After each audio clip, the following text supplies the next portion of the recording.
Hey, big hello from Raleigh, North Carolina. Welcome to another episode of B2B marketing and more.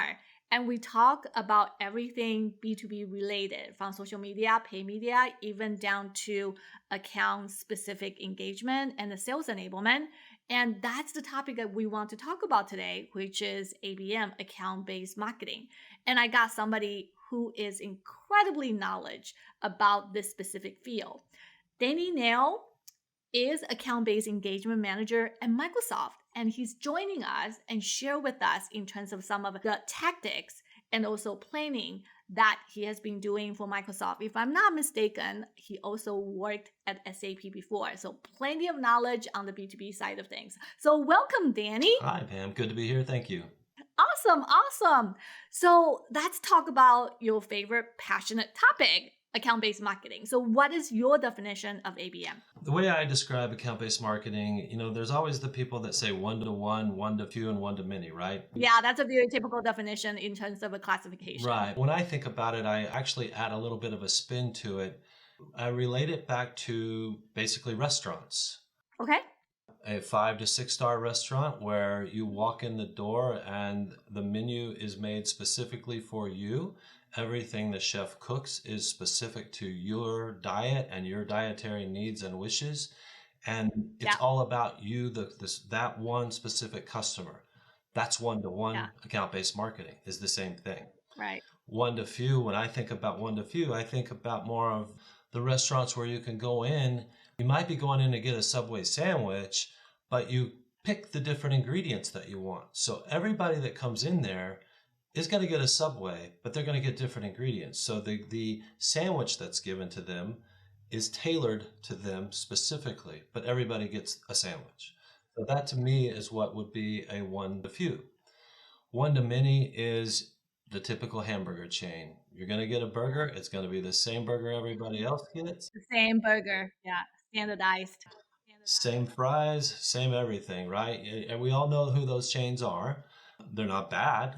They're just not going to necessarily tailor everything to you because they're doing things in bulk. And that's the one to many. So that's how I look at them. The 5 star restaurant perfectly targeted right at that specific customer and what they want. The one to many, the chain restaurants, they're targeted at everybody. And everybody gets the same thing. With that definition, can I also ask your opinion in terms of, is ABM to be successful and effective that we need to do a more one-to-one type of approach or one-to-many? Do you have any kind of like suggestion in terms of what should that be? If you can afford it and you have the resources, one to one is the best way to go because your marketing can be tailored to each specific account. But if you don't have the resources for that or you don't have the budget for that, you might look at going at a one to few type program where, like when I was at SAP, I covered myself 36 to 40 accounts across 6 industries with a fairly small budget doing the one to few type ABM.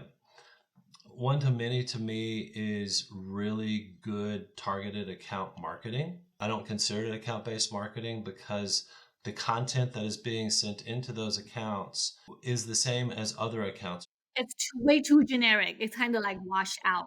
Yeah. They may be interested in supply chain or have shown intent on supply chain or interest in supply chain, but that doesn't mean that just because you send them a supply chain email that you're doing ABM. It just means you're targeting really well. For longest time, many traditional marketers in the past, when they support sales organization and the way back then is not necessarily digital driven, and they do a lot of customer or account specific type of events, and that can be counted as ABM as well. And that is supporting sales. I have people actually argue with me a lot of ABM type of activities because is actually supporting sales that needs to be part of a sales organization. And I also have people basically said it's a marketing activities. Therefore, it should be part of marketing. Do you actually have a strong opinion one way or another in terms of ABM or the activities or the roles and responsibilities should belong to sales or the marketing side? I wouldn't say it's a strong opinion, but it is my opinion. And I would say that account based marketing needs to stay in marketing Okay. because if you think about it, There's a lot of execution that happens with account-based marketing. Sales doesn't do that type of execution. They don't do paid social. They don't do paid LinkedIn advertising. So there's a number of things that happen with account-based marketing that don't occur in sales. Now, it is extremely, in fact, if you don't have sales involved in your account-based marketing program, it's not account-based. Yeah, it's going to fail miserably. Yeah, it needs to get sales involvement. They've got to be on board and engaged and be all in with it. But at the same time, they don't have to execute it all. And there's a lot of things that are done on the marketing side that just wouldn't normally happen on the sales side, but can be brought to the sales side from marketing. So I think it needs to stay on on the marketing side. That doesn't mean that sales can't give us some budget and help support it, right? And they also give us their partnership, and that's very important as well. But at the end of the day, it is a marketing function. It should be a company-wide function, and everybody should kind of think about it. And it should be an initiative and not just a marketing function, but a company initiative. It is at some companies. They're doing really well. At other companies where they're looking at it as a marketing one-off, they're struggling to get it moving because they're not getting the buy-in that they need from sales. You got to look at it as a cross-company initiative. I agree with you, and I do agree. And one of the prerequisite, and I emphasize all the time, and especially for anybody who is interested doing ABN, and the first prerequisite or the mandatory requirement is actually get sales involved and also get their buy-in. That I agree with you. I also agree with you. ABM, it's marketing, and it makes sense to actually stay within the marketing function. And my reason of making that recommendation is exactly same as yours. There's a lot of marketing tactics that can be leveraged, even with the pay media, even with the event execution. And a lot of that marketing function and execution does not reside, if you will, on the sales side. Sure. And it's better actually aligned with more on the marketing side. Yep. With that being said, I have another question. Would like to get your thought. ABN comes in many different flavors. And just like you said, you can look at it in terms of a category, which is one-to-one, one-to-few, one-to-many. We can also look at the ABN from what are different combination of the marketing tactics that you are going to leverage to drive and do your ABN outreach. Do you actually have any recommendation and suggestions in terms of when that it's better to use what tactics? For example, when is the best time to actually use customer event marketing or planning? When is the best time to do a programmatic ads? When is the best time to actually say you customize content and then you tailor specifically for 10 to 15 accounts and then do a mini email marketing campaign as a win back campaigns? Do you actually have any thoughts to actually share with the marketers who is listening? What instances they need to think about ABM and also what tactics that they need to use? There is no right answer to that question, to be honest. There are a number of right answers. It depends, right? Situational. You've got to think about what your overall objectives are, what you're trying to accomplish with the account. If you're just trying to accomplish something about to cover reputation and relationship, then different tactics are going to be come into play than if you were trying to accelerate a sales deal. So it depends on the objective. It depends on the content that you're trying to get into them as to which tactic you might use, or heck, even the content drives the type of asset that should be created. Because if your content is a linear story that you're trying to tell, you're going to use one type of asset versus if you're trying to tell a really emotional art of the possible type story, that may use a video with some really emotive music in it and some things like that. So it just depends on the objectives with the account, and it also depends on the content that you're trying to bring to the account at that time as to which tactics you'll use to get into them. The reason I ask that specific question is I got that question all the time when I do ABM or sales enablement workshop. And the many B2B marketers would like to focus on how. They want to kind of get a template. In this situation, this is what they need to do. Yeah. In that situation, they need to actually activate specifically marketing channels or whatnot. They want to have some sort of template that's easy to follow.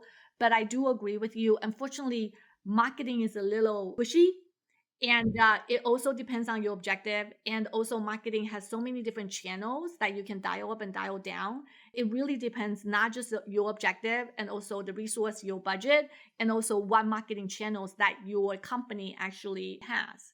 So I do agree with you. It absolutely depends on the situation you are in. Most importantly, what is the key objectives you want to accomplish? There's nothing wrong with having some kind of template guidance, but it needs to be guidance. It shouldn't be something that's so set in stone. It could be like, if you're Mhm. trying to work on your reputation with this customer, these are some things you can do.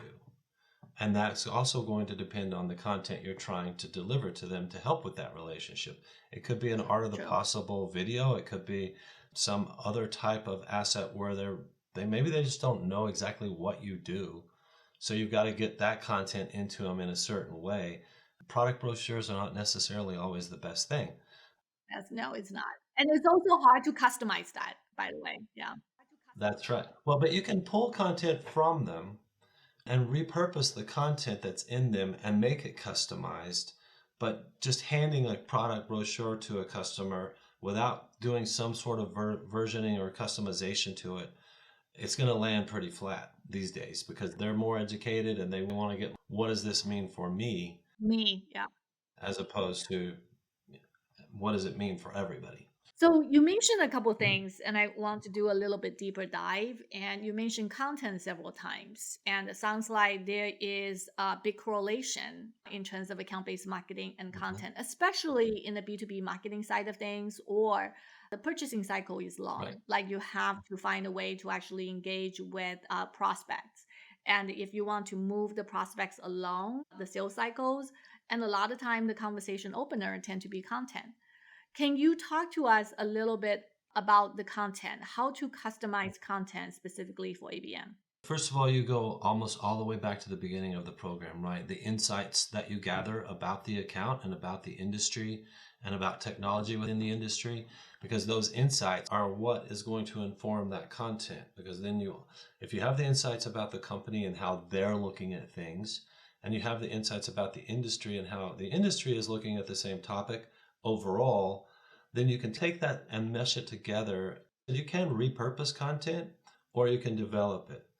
Either way, it's got to utilize the insights that you've learned about this customer to make it relevant to them and to their specific needs and pain points. Like it's not going to land as well, and it's not going to do what you want it to do. And the other part of that is depending on what you want that content to do and how you introduce it into that customer and the format that it takes and all of that is going to really affect what the outcome is.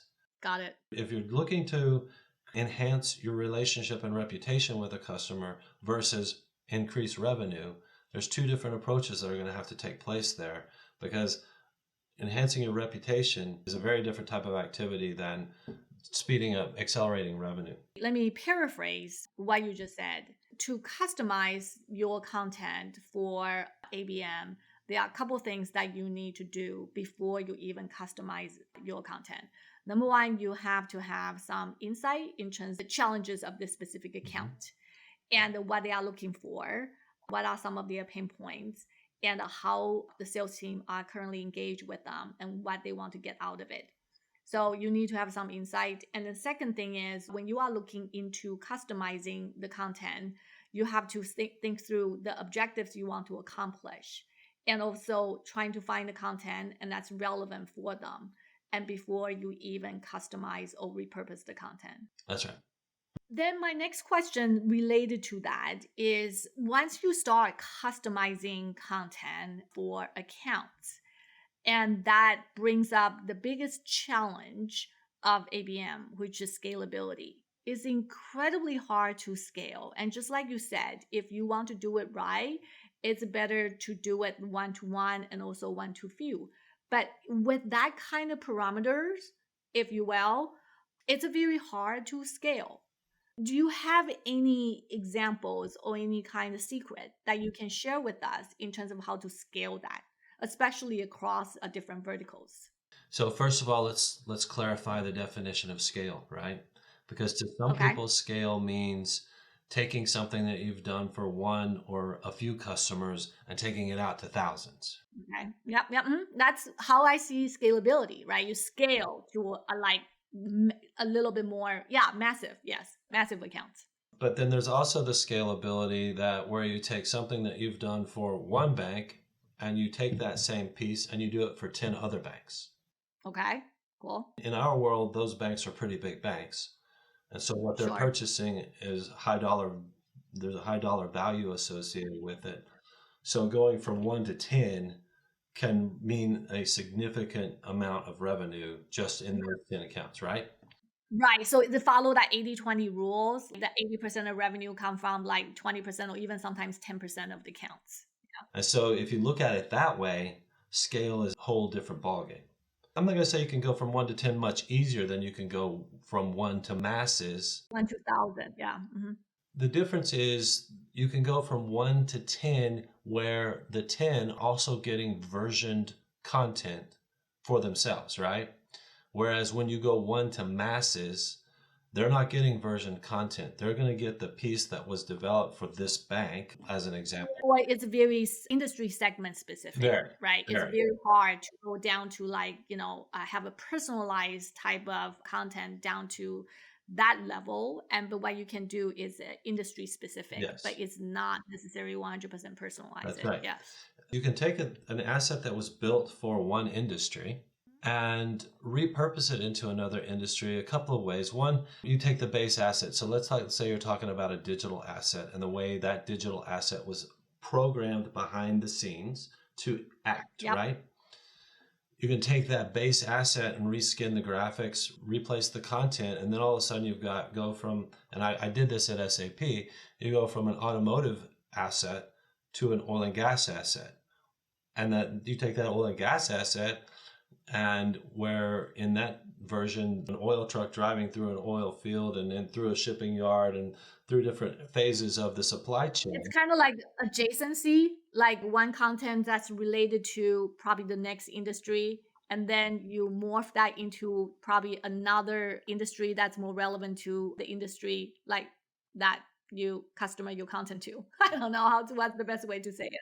It's really not going to morph. It's really just taking the base asset and taking the fact that it does tell a story a certain way, and then figuring out what other industries you can tell that same type of story to, a linear story. Same stories, got it. It could be a supply chain story. So automotive deals heavily with supply chain. Retail deals heavily with supply chain. Supply chain challenges, right. Healthcare, heavy supply chain challenges. So you look at who's got those same kind of challenges and how you can slightly repurpose some of the pieces of it. Maybe you change the photography or you change the background to look from automotive to healthcare. Change a little bit of opening and also closing. Yes.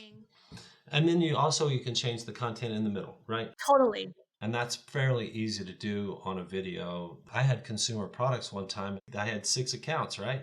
One was one was a shoe company, one was a chicken company, one was a soft drink company, one was a beauty brands company.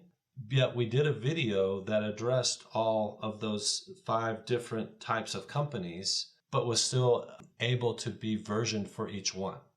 So you are looking for that horizontal challenges or the pain point that can speak to all that industries. In that case, the video was made about how they interacted with their end user customer. So we took the focus off of the company and talked about the experience they wanted their customer to have. And when you do that, the experience you want your customer to have, especially if in this case it was a healthy experience, right? Healthy lifestyle experience. You can work that with chicken. You can work it with tennis shoes. You can work it with, you can work it with some of those different companies because they all have a way to approach their customer for a healthy lifestyle. You understand what the challenges are, and you also pick a topic. That topic is broad enough, yet is specific enough that can relate to all the 6 different verticals. And that's the importance of having that insights that we talked about at the beginning, right? You understand the industry, I 100% you understand agree, the technology within the industry, and then you understand the accounts. And all of that, the insights that you gather help with that scalability. What you just touched on, you have to understand the demographics of the audience. You also have to understand the technographics of the companies or the brands they are using. That's right. I have another question. This is budget related. And we touched about customization of content. We talk about the scalability. And it seems like ABM is not free. And what is your advice for teams who have little budget? Can they still do ABM with low budget? Honest answer. Honest answer. Honest answer, well, first of all, I'm going to say low budget is relative, right? Yeah. Because to some people, if you're used to having a $2 million budget or a $3 million budget, and you hear someone has got a $300,000 budget, that seems like a low budget. But to them, that may be a big enough budget. It's relative, but I would say if you're going to start an ABM program, you need to make sure that your budget will last for about 6 to 12 months, where your sales cycles are that long, right? Your budget needs to at least last the sales cycle, whatever your sales cycle is. And then you need to make sure that that budget can cover the number of accounts you're trying to cover. So if you're only trying to cover one account for a quarter, you may have enough budget to do that. And then you can prove out ABM that way and then hopefully get more budget. My first reaction was don't do it if you don't have budget. I actually agree with you. I mean, if you have very little budget, my take on this is don't try. Don't even bother. And again, very little budget to some people could be a lot of budget to other people. I hear you. I understand everything is relative. But when people say they have very little budget, you know that means very little budget, even though it means relative. So in that case, be smart about how big you try to make your program. And if you can do it, maybe you only do it for one sales cycle for one customer and prove it out that way. And then hopefully if you prove it out, you can get more budget. But if you're going to try it, make sure you scale it to the budget that you have. Agreed. Sounds like what your advice is ABM is not free. You definitely need budget and resources to make it happen. Another thing is if you want to pilot the ABM, focus on targeted accounts and make sure the budget can last 6 to 12 months or depending on your purchasing cycle. But I think on the B2B side, especially you sell complex products, 6 to 12 months, I think is reasonable if somebody wants that specific type of guidance. How long do I need it? And the answer is about 6 to 12. And I agree with that. Another thing is kind of think it through in terms of how you want to allocate your budget and also what kind of marketing tactics that you want to do to achieve your objectives. Yeah. If you want to launch a very successful ABM effort, you really need sales buy-in. You also need sales engagement. So can you tell us specifically in terms of what is a sales responsibility during the ABM planning and implementation? A lot of salespeople, they don't like to be bothered. Right. So how do you engage with them, get the things that you need, yet at the same time, you know what, you are not like constantly knocking on their doors? Well, a couple of things. First of all, you've got to understand the sales cycle and you've got to understand what motivates the sellers. For example, I would never try to get a salesperson engaged when they're in their fourth quarter. They are trying to close the revenue and people are trying to really close the book. Yes, I get it. So you understand the sales cycles, understand what motivates them, and then make sure that they understand what account-based marketing can bring to them and to their account. If you don't get the sense that they get that or want that, go to the next salesperson. Don't waste your time with salespeople that don't want account-based marketing because... Don't try to persuade them. Don't even bother. Yeah. Well, you can try to persuade them to an extent, but after a while, you can tell if they're going to buy in or not. And if they're not going to buy in, then go on to the next account. But it is so critically important. And sales has to be engaged from this time we start looking at insights. So when their account becomes a part of the account-based marketing program, we start looking at the insights for that account. They have a function as part of that because they should be the ones who know the account better than anybody else. So their account plan will be very important as part of the overall content of the insights that we gather to create the program. So from the very beginning, we're asking them about their relationship with the customer. We're asking them about what we're focused on with that customer and does the customer actually want to focus on those things? And then we look at where they are in the cycles of those things. Because, just because we started ABM doesn't mean they're on a fresh slate. They may be in the middle of a sales cycle. So we need to understand where they are within the cycle and what's happening with the executives that they're talking to. But once we understand all of that, then it goes into creation of different things, different parts of the program. So we may do an engagement plan, we may do a contact mapping and a stakeholder mapping. They have to at least review those things and make sure that they're on point. Then we do the messaging framework, and we look at the sales cycles and things like that. But once we have the messaging framework, they have to agree to that because that informs the content as well. Content that you're going to create, yes. So it's all about having their kind of approval and buy-in all the way through the development of the program to make sure that we're still on target with what's happening with them and the account, as well as they're agreeing to what we're developing so that they will be happy to either use it or have it used with the account. Basically, engage with sales from beginning to the end. That's right. Especially, I would say at the planning stage, get their input in terms of a specific account that you want to engage, and also understand where are they in terms of their sales stages. Also leverage them and have them provide the insights about the customers, using that information to develop your messaging framework and value prop, and that will guide the content creation. Yes. And then I guess the messaging framework and the value prop along with the content, you also review that with the sales, right? Absolutely. But it's also the marketer's responsibility to bring insights to the sellers. So they can tell us about the account, but there may be stuff that we dig up in our research that they didn't know about their account. You share that. It's a two-way street. So we talk about getting the sales engagement involvement during the planning stage before you move on to implementation. Now you implement ABM. Can you tell us in terms of what are some of the common success metrics or KPIs for ABM? Deal acceleration. So did the average deal time 12 months, and in these accounts it's 10 months? So have we decreased the amount of time to close? Also, it depends on your objectives, right? Because if your objective is all about relationships, how many additional executives have you engaged with at this company that weren't previously engaged? So if you go from 25 executives to 75, then you've just increased your number of executives by 200%. That's pretty good. So it depends on your objectives and what you're trying to accomplish with the account as to what's measurable around that.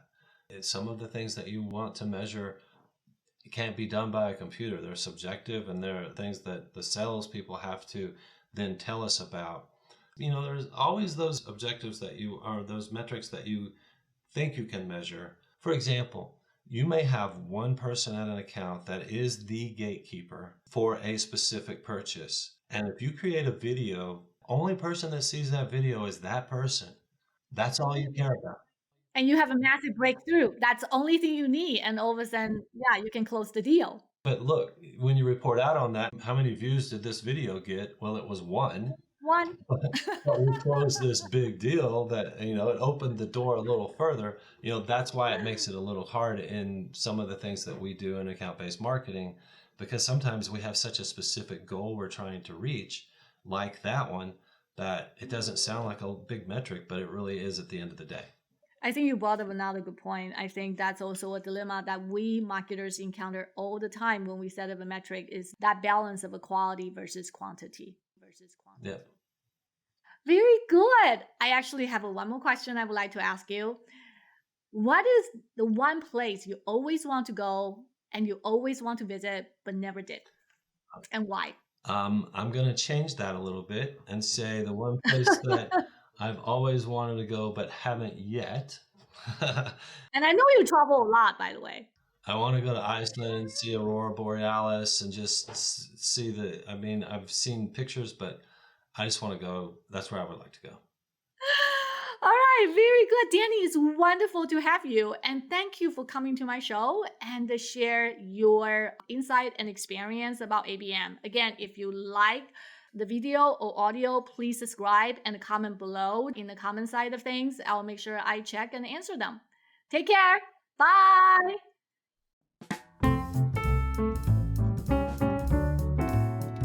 Never miss an episode of B2B Marketing and More by following us here on YouTube, and leave a comment while you're at it. You can also find episodes wherever you get your podcasts.